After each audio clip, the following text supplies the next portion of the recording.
కొడాలి నాని అని సంతకం మీద ఇంకేంటి పెట్టేది. పాలిటిక్స్లో నేను వచ్చేది వచ్చి నేను పీకుతా, నేను కాళ్ళు కడుగుతా, నేను బూట్లు తొడుగుతా, తలదలిన జగన్ రెడ్డి ఓడిచ్చేవాడు లేడు, మగవాడు లేడు అన్న. ఏంటి అసలు జగన్మోహన్ రెడ్డి కానీ ఇప్పుడు ఉంటే సంక్షేమం డెవలప్మెంట్ రెండు కళ్ళలాగా డెవలప్మెంట్ చేసి చూపించేవాడు. చంద్రబాబు అసలు పట్టించుకోవట్ల, ప్రజలు మోసం చేస్తున్నాడని చెప్పి వైసీపీ నాయకులు మాట్లాడుతున్నారు. ఏం చెప్తారు మీరు? దాని గురించి దోచుకోటాక ఇసుక దోచుకున్నాడు, మద్యంలో దోచుకున్నాడు కోట్లు. ఎక్కడ దోచుకునేది చంద్రబాబు ఆ రకంగా పరిపాలన చేస్తున్నాడు, చేయట్లేదు. వాళ్ళ కైన్లో ఉన్న ఆయనకి కళ్ళు లేకుండా మాట్లాడుతున్నాడు, అర్థం కాకుండా జగన్కి. అది అంటే అసలు నేనేమి ఫలితం ఆశించకుండా డెవలప్మెంట్ చేసిన నాయకుడు జగన్మోహన్ రెడ్డి అని చెప్పి కూడా మాట్లాడుతున్నారు. ఏ ఫలితం ఆశించలేదు. ఆయన 1,000 కోట్లు దోచుకున్నాడు, అన్నింటిలో దోచుకున్నాడు, అన్ని స్కామే కదా. ఏది ప్రజలకు అందించాడు? ఒకడికి వేసాడు, ఒకడికి వేయకుండా చేశాడు. మొన్న వచ్చాడు, వరదల్లో వచ్చాడన్నాడు, ఇది స్కున్నా దాన్ని వరి పొలం తీసుకొచ్చి తెగిపోయింది దీనిగా అంటున్నాడు. ఫలితం అవి కూడా తెలియదు ఆయనకి. ఆయన ఎట్ట ఇచ్చాడు, ఫలితాలు ఇచ్చాడు. అది అంటే చంద్రబాబు ప్రజలను పట్టించుకోవట్లేదంట కదా. చంద్రబాబు పరిపాలన పట్టించుకోకపోతే నెలాఖరు 1వ తారీఖు వెళ్తలేదా? రోజు వారానికి ఒకసారి బయటికి వెళ్తలేదా? ప్రజలు తిరగట్లేదా? పరదాలు కట్టుకొని తిరుగుతున్నాడు చంద్రబాబు, జనాల్లో తిరుగుతున్నాడు. రియల్గా 3 పక్కలు తిరుగుతున్నారు. ఏ రకంగా తిరుగుతున్నారు అందరూ తెలిసి విషయం. పేపర్ వస్తున్నాయి, న్యూస్ పేపర్ చూస్తున్నారు, అందరూ చూస్తున్నారు. చూడండి ఎవరు లేరు, తెలియని వాళ్ళు ఎవరు, పిచ్చోళ్ళు ఎవరు లేనా చూడండి. వాళ్ళ పవన్ కళ్యాణ్ గారు మొన్న మీటింగ్ పెట్టారు రాజమండ్రిలో. ఏ రకంగా మాట్లాడారు? ఆదిత్యనాథ్ ట్రీట్మెంట్ చూపిస్తాను అన్నాడు. అది ఏ రకంగా మాట్లాడుతున్నారు వాళ్ళు? ఇంకా మారిపోకుండా అట్లా మాట్లాడుతున్నారు. అంటే దాన్ని కూడా వైసీపీలో అంగీకరిస్తూ నీ మాటలను గతంలో జగన్మోహన్ రెడ్డి పట్టించుకోవట్లేదు, పట్టించుకుని ఉంటే మాత్రం ఈ పార్టీకి నువ్వు ఇలా ఉండేవాడు కాదని చెప్పి కూడా మాట్లాడుతూ ఉన్నారు. నువ్వు అన్నావుగా ఒకప్పుడు ప్రతిపక్షంలో ఉన్నప్పుడు ఊరేయాలి చంద్రబాబుని, బావిలో దోసేయాలి. నువ్వు ఎందుకు మాట్లాడలేదు? ఎందుకు పట్టించుకోలేదు? నువ్వు జైల్లో వేయాలని 30 ఏళ్ళు 40 years ఇండస్ట్రీ అని అంటున్నాడు. ఎట్ట వేయాలి ఉన్నాడు ఈ 40 yearsలో జైల్లో వేయాలనే నువ్వు వేసింది. కేసు లేకపోయినా 43-53 రోజుల్లో బయటకు వచ్చాడు, మచ్చ లేకుండా వచ్చాడు. ఎంతమంది ధర్నా చేశారు? హైదరాబాద్ ఏంటి, యూకే ఏంటి, ఆస్ట్రేలియా ఏంటి, జపాన్ ఏంటి, సింగపూర్ ఏంటి, ఎన్ని దేశాల్లో చేశారు మనోళ్ళు, తెలుగు వాళ్ళు. మరి నువ్వు అరెస్ట్ చేస్తే ఎవడని చేస్తాడా? నీ రెడ్డి కులపోళ్ళు చేస్తారేమో చేస్తారు. మెడికల్ కాలేజ్ విషయంలో కూడా చంద్రబాబు పీపీపీ మోడల్ మేము వ్యతిరేకరిస్తూ 1 సంతకాలు సేకరించాము. ఆ 1 సంతకాలు కూడా ప్రజలు వాళ్ళందరికీ వాళ్ళే వచ్చి సంతకాలు పెట్టారు, మేము ఎవరిని అడగలేదని చెప్పి మాట్లాడుతున్నాం. దాని గురించి ఏం చెప్తారు? అసలు సీసీ కెమెరాలు పెడితే, సంతకాలు పెడితే అందరు పేర్లు చూస్తామంటే అంత రెడ్లే ఉంటారు. ఏరైనా వాళ్ళు ఎవరు ఉండరు అక్కడ. ఎక్కడైనా రెడ్లే అందరూ. వాళ్ళు సంతకాలు పెట్టారు. ఎవరు ప్రజలు ఎవరు పెడతాడు? ఈడికి పెట్టేది ఏంటని వెళ్ళిపోతున్నారు అందరూ. మేము చూస్తలేదా? మనంలో పెట్టలేదా? ఉన్న రెడ్లు 600 మంది వాళ్ళే నుంచొని కండవాలు వేసుకొని, వైసీపీ కండాలు వేసుకొని సంతకాలు పెడుతున్నారు. వాళ్ళకి అన్నం పెట్టినట్టు చెంచాగిరిగాళ్ళు పెడతారు. ఒక 1000 మంది ఉంటారు. మరి ఉండకుండా ఉండరు కదా, పార్టీ అనేవాళ్ళు ఉంటారు.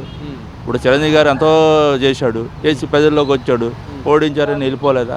అట్లాగే ప్రజల నాయకుడు అనే వస్తారు, కొంతమంది వస్తారు, ఏదో అన్నమో బొన్నమో పెడతారు, తిందామని.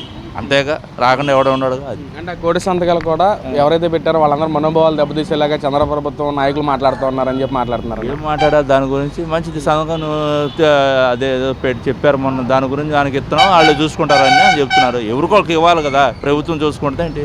ఇప్పుడు రోడ్డు అంటే ప్రభుత్వం చెప్పిద్ది, వేసిద్ది, 4 కోట్లు అయింది అంటారు, వాళ్ళు కాంట్రాక్ట్ ఇస్తారు, మాట్లాడతారు. దాంట్లో నువ్వు టెండరింగ్ అంటావు, తొక్క తోలు అంటావు, ఎన్ని చెప్పావు నువ్వు? ఏం చచ్చావు?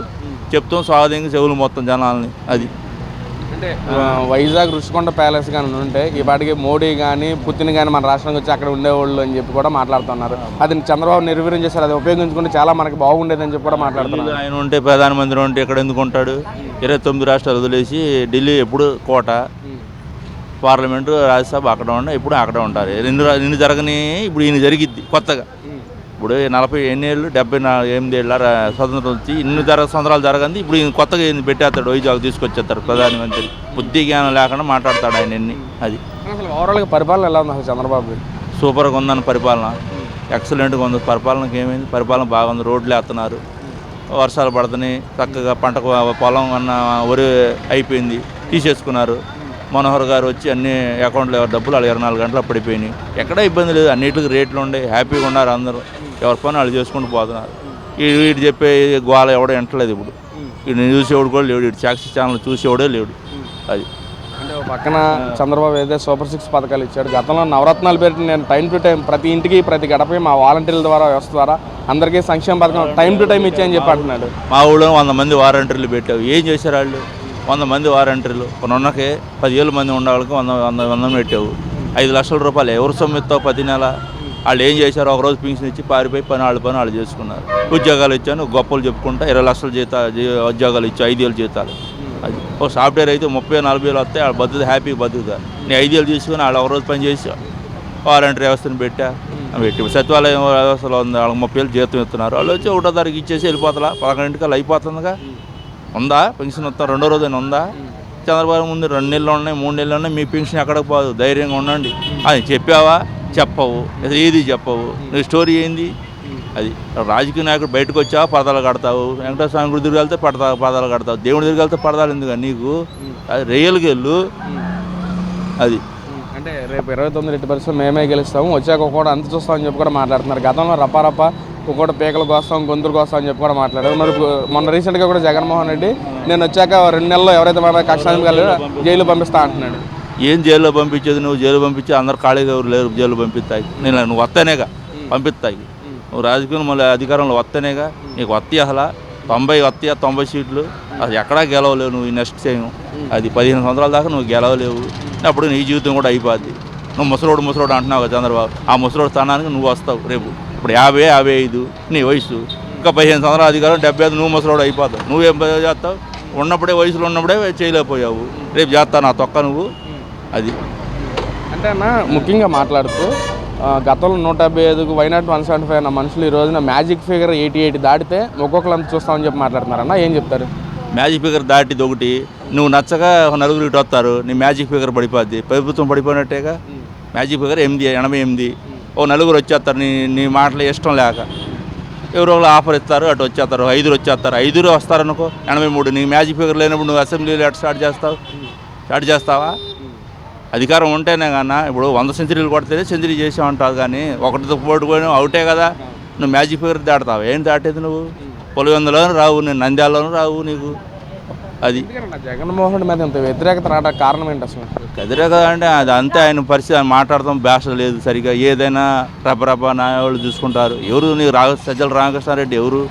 విజయసాయి రెడ్డి అన్నాడు, పైకి ఎత్తావు, ఇప్పుడు కింద పడిపోయాడు. ఎవడున్నాడు? విజయసాయి రెడ్డి ఉన్నాడా? వన్ అన్నారు అప్పుడు, పార్టీ నడిపించాడు విజయసాయి రెడ్డి అన్నాడు. నేను వదిలేసే పోయాడుగా ఉన్నాడా? సజ్జల రామకృష్ణారెడ్డి కూడా పారిపోతాడు నేను వదిలి. ఆడిని 4 రోజులు జైల్లో పెడదింగారు అనుకో, ఆడిపోతాడు. ఆడి నిన్ను పట్టుకుని ఉంటాడా? అది అంటున్నాడు మళ్ళీ 175 సీట్లు 200 సీట్లు వచ్చేస్తాయి అంటున్నాడు. ఆ 200 సీట్లు ఎక్కడ ఉండి వచ్చేటానికి? వాళ్ళు బుద్ధి ఉందే మాట్లాడుతున్నాడా సజ్జల రామకృష్ణారెడ్డి? 200 సీట్లు వచ్చేస్తాయి అంట. ఉండదే 175, 200 సీట్లు ఎట్ట వస్తాయి? అసలు పార్లమెంట్ కూడా లెక్కేసుకుంటావా?